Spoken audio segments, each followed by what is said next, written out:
Lead India TV news, सुबह से अब तक की खास खबरें न्यूज अपडेट में। नमस्कार दोस्तों, जय हिंद। पहले तो आज मैं होली की आप सभी को हार्दिक शुभकामनाएं देता हूं। मैं अपने सभी सनातन भाइयों को और अन्य धर्मावलंबी जो इस होली के त्यौहार को मानते हैं, मनाते हैं, सभी को मैं होली की हार्दिक शुभकामनाएं देता हूं।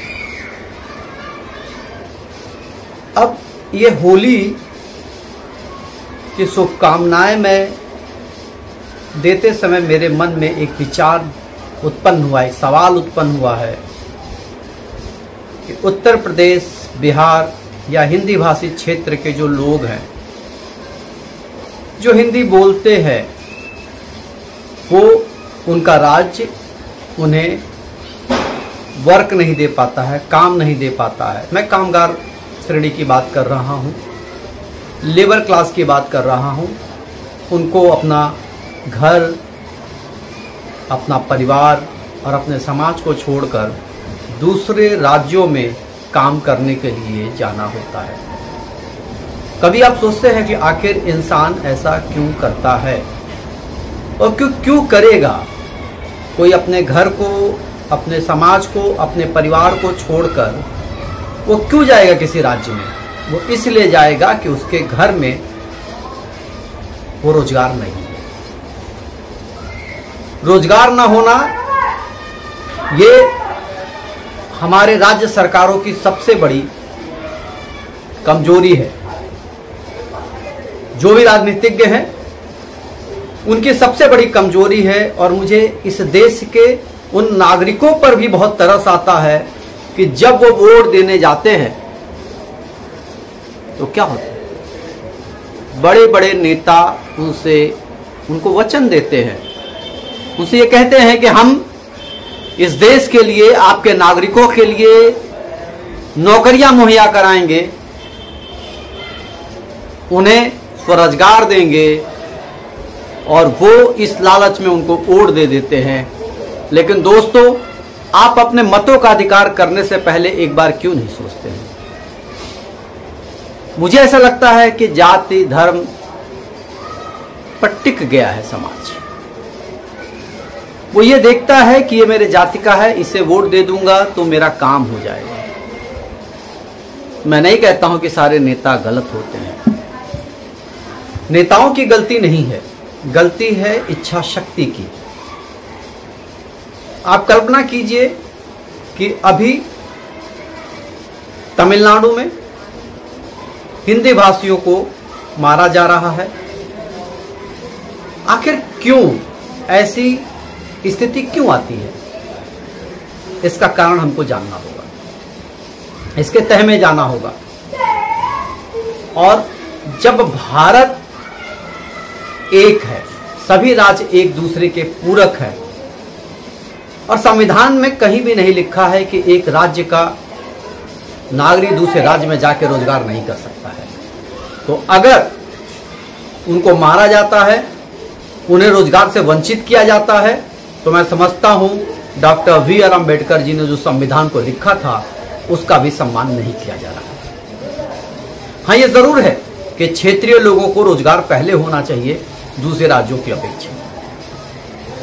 अगर उनके पृष्ठभूमि से भी देखा जाए तो कहीं गलत नहीं है। और मैं आपको आज एक बहुत बड़ी बात बता देना चाहता हूं कि दक्षिण भारतीय फिल्मों से जितना ज्यादा प्यार हिंदी भाषी के लोग करते हैं, इनको आंखों पे बिठा लिया, बॉलीवुड को बायकॉट का चलन चालू किया, और आज एक भी बॉलीवुड का अभिनेता या दक्षिण भारतीय किसी अभिनेता ने एक अपील नहीं किया है कि जो हो रहा है गलत हो रहा है। क्या है ये किस तरह की चीज है कि हम आपको आंखों पे बिठा लेते हैं, हम आपको दिल में जगह देते हैं, आपके फिल्मों को स्थान देते हैं, हम अपने घर के पेट काट काट के आपके फिल्मों को हम एक बहुत बड़े ब्लॉकबस्टर बना देते हैं, बॉक्स ऑफिस पे अपने 100 करोड़ 200 करोड़ 500 करोड़ के क्लब में शामिल करवा देते हैं। हम रोजगार, वही कामगार लोग होते हैं, वही मजदूर वर्ग होता है। और जब उस पर मुसीबत आती है तो कोई सामने नहीं खड़ा होता है। मैं अभी कल परसों की बात है कि बिहार में मैं देख रहा था चैनलों पर, मुझे बड़ा दुख हुआ कि बिहार सरकार कहती है कि इस तरह की कोई घटना हुई नहीं है, अगर होगी ये अफवाहों का अंबार भरा पड़ा है। वीडियो की सच्चाई क्या है? और मैं कहता हूं इस देश में हमारे खुफिया तंत्र क्या कर रही है? एक राज्य दूसरे राज्य की सही खबर नहीं ले पाती है, तो अगर हम अपने ही राज्य से दूसरे राज्य में घटित घटनाओं की खबरें सही तरीके से प्रशासन हम तक नहीं पहुंचा पा रही है, तो मैं समझता हूं कि खुफिया तंत्र की सबसे बड़ी कमी है।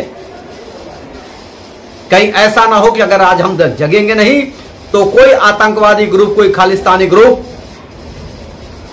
भेष बदलकर हमारे आपके बीच में वैमनस्यता फैला देगा, हमारे आपके बीच पे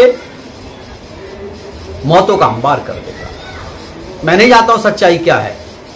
हो सकता है कि आपसी दुश्मनी के केस में जो बिहार के कुछ मजदूरों की हत्या हो गई है, लेकिन उसके तह में कौन जाएगा? उस सच्चाई को कौन बयां करेगा? उस सच्चाई को बयां करेगी हमारी खुफिया तंत्र। किसी भी राज्य में खुफिया तंत्र की मजबूती से ही राज्य मजबूत होता है, लेकिन हमारा खुफिया तंत्र तो फेल हो गया है, तो आखिर कैसे होगा? ये एक अहम मुद्दा था और मैं ये आपसे शेयर करना चाहता था। मैं बहुत दिनों से ये सोच रहा था कि जितना सम्मान हमारे पास तमिलनाडु के लोगों के लिए है, अन्य लोगों के लिए है, अन्य राज्यों के लिए है, हम अपने खून पसीने और मेहनत की कमाई से हम मजदूर वर्ग आपकी बिल्डिंगें बनाते हैं, आपकी गंदगी साफ करते हैं, आपके घर में सब्जी लाके बेचते हैं, दूध लाके बेचते हैं, आपके सभी कार्यों को हम करते हैं, और जब पे मुसीबत आती है तो हमारा ही मालिक कहता है कि हम आपकी सुरक्षा नहीं कर सकते। अब सुरक्षा की गारंटी देनी होगी राज्य सरकारों को, हर बार अब ये नहीं चलेगा।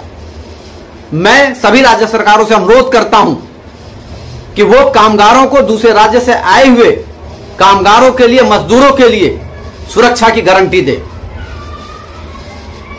वरना आपको क्या लगता है कि कोई दूसरे राज्य से आपके राज्य में क्यों काम करने आता है?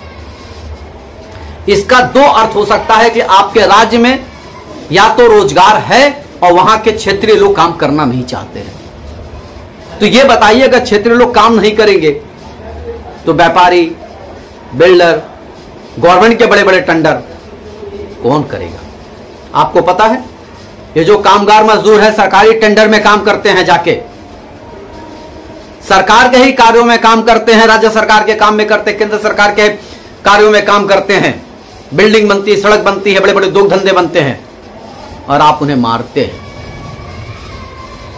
विनम्रता से आप आदेश भी दे सकते हैं कि भाई, मैं नहीं समझता हूं कि राज्य सरकारों को अगर ऐसा लगता है कि उनके क्षेत्रीय लोगों को रोजगार नहीं मिलता है, तो प्रशासनिक तौर से राज्य सरकारें आदेश पारित करें कि भाई 2 महीने 3 महीने के बाद आपको अपने रोजगार के लिए अपने राज्यों की तरफ रुख करना पड़ेगा।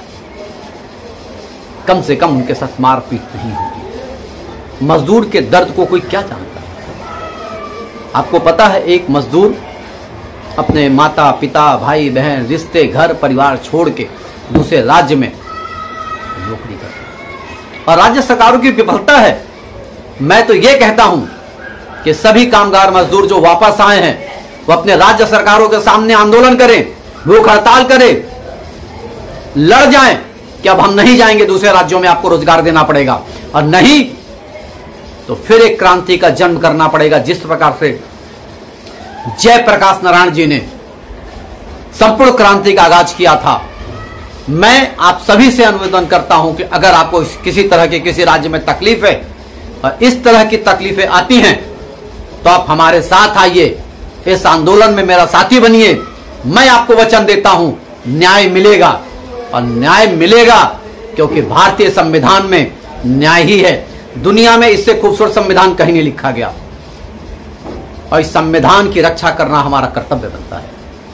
मैं इसी के साथ आज अपनी बात यहां के खत्म करता हूं। फिर आप मेरी भाषा, संस्कृति व साहित्य का धरोहर, भोजपुरी.live OTT डिजिटल प्लेटफॉर्म, जहां मिली भोजपुरी फिल्मों के मिठास, घर घर बही लोक संगीत के बयान।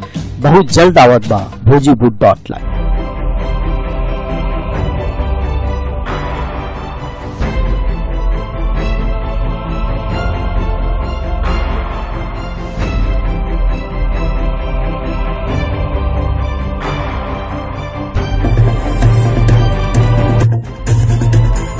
खबर वो जो सही रास्ता दिखाए, वो नहीं जो अनदेखी अनसुनी हो।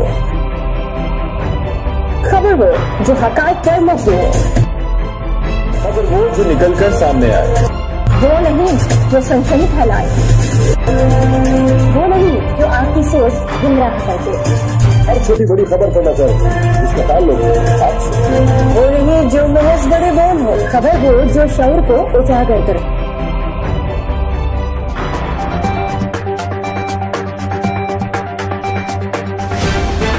आप देख रहे हैं लीड इंडिया टीवी न्यूज।